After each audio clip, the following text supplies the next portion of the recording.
You ask Tiger to solve. This deals with linear equations with one unknown. The final result is x equals -2. Let's solve it step by step. Simplify the expression. Group like terms.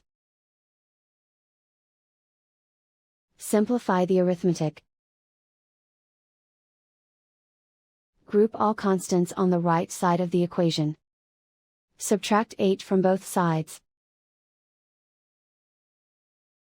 Simplify the arithmetic.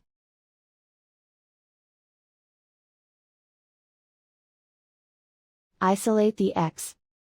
Divide both sides by 4. Simplify the fraction. Find the greatest common factor of the numerator and denominator. Factor out and cancel the greatest common factor. And so the final result is x equals -2.